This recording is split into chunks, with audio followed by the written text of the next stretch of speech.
मोठं वगैरे म्हणत असेल तर मी काही मोठं नाही, आणि ही सक्सेस स्टोरी नाही म्हणे. माझा आतापर्यंत सुरू असलेला किंवा पुढेही होणारा प्रवास आहे त्याची गोष्ट आपण डिस्कस करूया, कारण की सक्सेस मी स्वतःला अजूनही म्हणत नाही.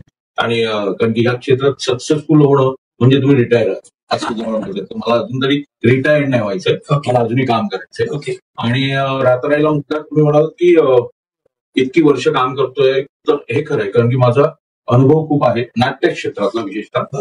कारण की मी वयाच्या 20व्या वर्षापासून नाटक करतोय, निर्मिती. कमी वयाचा असताना मी नाट्य निर्मिती सुरू केली. संस्था आमची सुरू झाली अथर्व थिएटर्स, ज्या संस्थेचा मी, अभिजित साठम आणि राजेश चव्हाण आम्ही तिघे निर्माते होतो.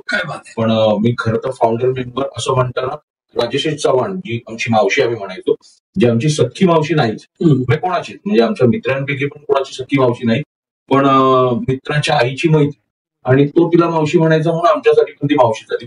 तर त्या राजेश चव्हाणमुळे निर्मिती संस्था उभी राहिली, तिला मी आयुष्यात कधी विसरू शकत नाही.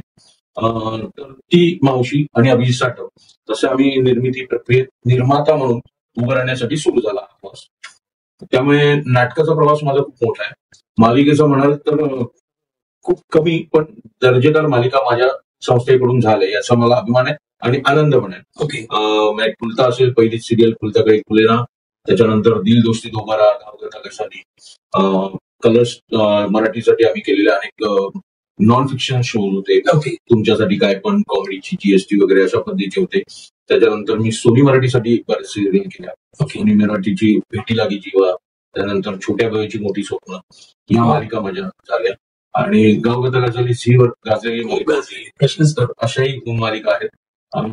नाटकं अनेक झाली, मुक्कामपोस्ट बोंबिलवाडीपासून सुरू झाला प्रवास. आता माझं सध्या पुरुष नाटक सुरू आहे कोलॅबरेशन मध्ये, म्हणजे ज्यात माझं निर्मिती संस्था आहे. शरद पोंक्षे आहेत स्वतः निर्माते म्हणून, श्रीकांत तटकरी म्हणून आहेत. असं आम्ही तिघे मिळून एक नाटक निर्मिती सुरू आहे. आणि मी तुम्हाला, पण तुमचं बालपण आपण तिथून सुरुवात केलं तर चालेल की तुमचं बालपण कसं होतं आणि या नाट्य क्षेत्रामध्ये तुम्ही आलात कशी, ही म्हणजे ही आवड निर्माण कशी झाली, घरातून होतं का कसं, म्हणजे मी कधी मनात आलं तुमच्या? मी नशीबवान असेल की, आणि मी सांगणार नाही मला खूप कष्ट होते आयुष्यात वगैरे असं काही नाही. मी त्या बाबतीत खूप सुखी आणि संपन्न होतो. घरातून खूप छान पाठिंबा होता वडिलांचा, आईला प्रत्येक मुलाला जसं आईला वाटतं की आपल्या मुलाने खूप शिकावं, डॉक्टर, इंजिनियर व्हावं, असं तिलाही वाटायचं. पण ते कधी लादलं गेलं नाही माझ्यावर.